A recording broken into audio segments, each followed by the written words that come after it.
अस्सलाम वालेकुम, welcome to my channel cooking and stitching ideas. आज एक और बहुत ही यूनिक सा आइडिया लेके आई हूँ। अगर आपका मैट्रेस भी इस तरह से ख़राब हो चुका है, इसका कवर फट चुका है या फिर कवर बहुत ज़्यादा मैला हो चुका है, बहुत ज़्यादा ख़राब हो चुका है, तो परेशानी की कोई बात नहीं है। ना तो आपको नया लेने की ज़रूरत है, बल्कि हम पुरानी बेडशीट से ही इसका बहुत ही खूबसूरत सा और प्यारा सा कवर बनाएंगे और मैट्रेस को दोबारा से हम नया बनाएंगे। इसको हमने मैयर कर लेना है, इसकी लंबाई और चौड़ाई। ये देखिए, लंबाई मैंने मैयर कर लेनी है। जितनी हमारी ऊपर सरफेस से इसकी लंबाई होगी ना, हमने 1.5 इंच फालतू ले लेना है। यानी दोनों तरफ से 1.5 इंच फालतू लेंगे तो तकरीबन 3 इंच जो है ना एक्स्ट्रा चला जाएगा। तो 78 है, तो हमने 3 इसमें प्लस कर लेने हैं। तो 78 में तो ये 81 बन जाएगा। अच्छा, 81 आप जो है जब ज़िप लगाएंगी तो आपने पूरा पूरा लेना है। मैंने जो है जितनी भी इसकी लंबाई थी उतनी ही रखी थी, क्योंकि मैंने इसके ऊपर ज़िप नहीं लगानी, बल्कि इसको इस तरह से ही मैंने फ़ोल्ड कर देना है। तो वो मैं आपको एंड पे बताऊँगी किस तरह फ़ोल्ड करना है। इसकी चौड़ाई मैंने ले ली है, तकरीबन 41 इंच है, और इसमें मैंने जो है ना दोनों तरफ से 1.5 इंच फालतू कपड़ा रखा है, तो ये तकरीबन 43 इंच होगी। अब ये देखें, 2 बेडशीट मैंने ले ली है और दोनों बेडशीट को मैंने कट कर लेना है। सेम मेजरमेंट करनी है। लंबाई में मैंने बिल्कुल कट ही नहीं किया, क्योंकि मैंने ज़िप इस पे नहीं लगानी। विदाउट ज़िप ही मैं इसको बनाना बताऊँगी कि किस तरह से हमने विदाउट ज़िप और बिल्कुल फिटिंग के साथ हमने इसका कवर जो है ना किस तरह से स्टिच करना है। अब देखें, जिनको मेजरमेंट नहीं करना आता उन्होंने क्या करना है कि सिंपल इसके ऊपर जो है ना इस तरह से हमने बिछा लेना है, और यहाँ से देखें बेडशीट हमारी एक बेडशीट इस तरह से आनी चाहिए। यानी जो मोटे वाला हिस्सा है ना, हाफ बेडशीट इस तरह से आनी चाहिए, क्योंकि इसकी हमने जब सिलाई लगानी है बिल्कुल सेंटर में आनी चाहिए। तो दोनों बेडशीट की जो सिलाई है ना सेंटर में आनी चाहिए। तो ये देखें, एक बेडशीट इस तरह से हमने लेनी है, यानी मोटाई वाली साइड पे हाफ जो है ना इतना एक्स्ट्रा कपड़ा हमने लेना है, और बाकी हाफ जो है ना वो दूसरी बेडशीट में इंक्लूड हो जाएगा, दूसरी बेडशीट में शामिल हो जाएगा। तो ये देखें, इस तरह से इसकी जो है ना चौड़ाई हमने लंबाई इस तरह से मैयर करके इसको बाकी फालतू जो कपड़ा था उसको कट कर लिया। मैंने बेडशीट जो है लेके स्टिच की थी, तो इस वजह से इसमें काफ़ी खुला कपड़ा था। अदरवाइज़ जो हम सिली सिलाई लेते हैं ना, तो उसमें मोस्टली जो है ना चौड़ाई इतनी ज़्यादा नहीं होती, ना ही इतनी ज़्यादा लंबाई होती। तो जो खुद लेके स्टिच करते हैं ना, तो वो ज़्यादा होती है। अब ये देखें, जो फालतू कपड़ा था मैंने इसका निकाल दिया था।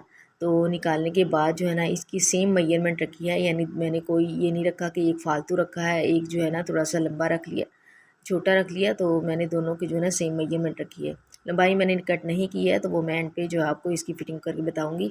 अब ये देखें, सारी जो है ना सेम ये बिल्कुल दोनों एक तरह से हो चुकी हैं। तो मैंने इसका जो सीधे वाला हिस्सा अंदर की तरफ रखा और उल्टा हिस्सा बाहर की तरफ रख लिया। अब सिर्फ इसकी एक सिलाई रखनी है, हमने एक ही सिलाई लगानी है। 3 तरफ से हमने सिलाई लगानी है, यानी ये आपको सिलाई तोड़ने की, टाँका तोड़ने की भी ज़रूरत नहीं है। बस एक तरफ से शुरू करें और जो है ना बस 3 तरफ से सिलाई करें और एक हिस्सा छोड़ दिया। सिर्फ एक ही हमने कट लगाना है, और एक ही स्टिच से हम जो है ना इसको बहुत ही प्यारा सा खूबसूरत सा जो है ना कवर बना लेंगे। 3 तरफ से इसकी सिलाई हो चुकी है। सिलाई करने के बाद ये देखें, इसकी जो कोने थे ना इसको हमने फिटिंग में किस तरह से लेके आना है, क्योंकि जब हम इसको मैट्रेस के ऊपर चढ़ाएंगे तो ये हमारे जो है ना साइड से इस तरह से निकले हुए होंगे। तो कोने हमने किस तरह से दबाने हैं, इसका भी एक बहुत ही आसान सा तरीका है। तो ये देखें, बहुत ही ईजी सा जो है ना मैं आपको स्टिच करना बता रही हूँ। इसमें जो अननोन बनता है ना, जिनको बिल्कुल भी कुछ नहीं आता, वो भी आराम से जो है ना इसको स्टिच करेंगे। अब ये देखें, इसकी जो मोटाई थी ना बेड की, हमने वो ले लेनी है। तकरीबन ये है 3.5, 3.5 इंच जो है मेरी बेड की आ रही है, मैट्रेस की आ रही है। तो मैंने जो है ना इसका हाफ़ कर लेना है। तो जो भी आपके पास जितनी भी इसकी चौड़ाई होगी ना उसका हाफ़ कर लेना है, और हाफ़ में से हमने आधा इंच जो है ना छोड़ देना है। तो मैंने जो है ना ये 3.5 थी, तो मैंने 3 इंच जो है ना वो लेना है। तो मैंने 3 इंच क्यों लिया है, ये देखिए, यहाँ से हमने निशान लगा लेना है। 3 इंच का हाफ़ कितना होगा, 1.5 यानी 1.5 इंच। तो हमने जो है ना यहाँ से लंबाई और चौड़ाई कोने की तरफ से ना दोनों कोनों पे मैंने 1.5 इंच के फासले से 1.5 इंच पे जो है ना निशान लगा लेना है। अब ये देखिए, दोनों जो कोने थे ना इसके, जो हमने स्टिच किए हुए थे, इस तरह से इसको हमने फ़ोल्ड कर लिया। फ़ोल्ड करने के बाद ये देखिए मैंने इसको सीधा कर लिया ताकि आपको अच्छी तरह से समझ आ जाए। तो इसको हमने ऊपर नीचे रख लिया। ऊपर नीचे रखने के बाद जो है ये देखिए हमने यहाँ से 1.5 इंच पे निशान लगा लेना है, और 1.5 इंच पे यानी इस तरह से लंबाई में निशान लगा लिया, और 1.5 इंच में ही हमने चौड़ाई में निशान लगा लेना है।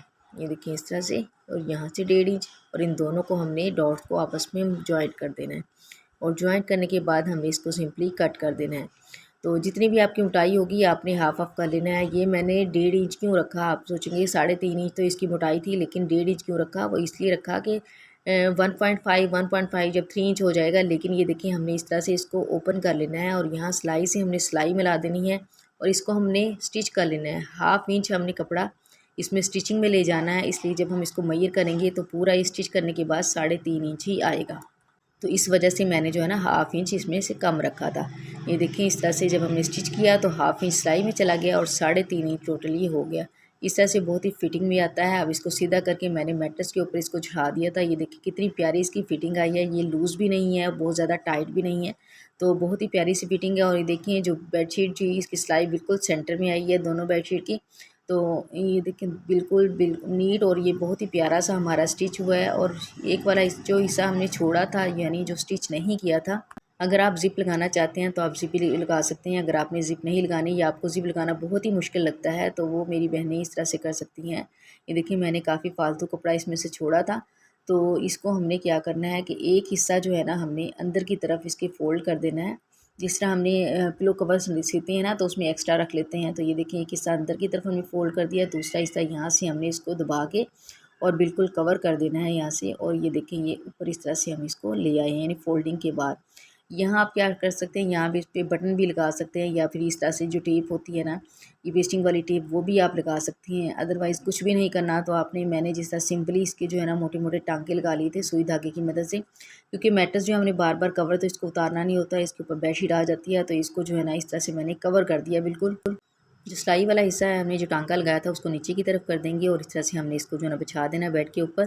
बस इसके ऊपर हमने बेडशीट बिछा देनी है। जिस तरह मर्जी बच्चे जंप करें, ये बिल्कुल भी हिलेगा नहीं, ना तो इसका टांका टूटेगा और ना ही ये डैमेज होगा कहीं से। बहुत ही खूबसूरत सा, प्यारा सा, बहुत ही नीट सा हमारा फिटिंग वाला कवर जो है तैयार हो चुका है। और इसमें इतनी ज़्यादा मेहनत की भी ज़रूरत नहीं है, सिर्फ हमने एक सिलाई लगाई है और एक ही हमने कट लगाया था, तो बहुत ही खूबसूरत सा प्यारा सा कवर तैयार हो चुका है। अगर आपको वीडियो पसंद आती है तो प्लीज़ मुझे कमेंट्स में बताइएगा। चैनल पर नए हैं तो प्लीज़ चैनल को लाजमी सब्सक्राइब कर दें। Thank you so much. अल्लाह हाफिज़।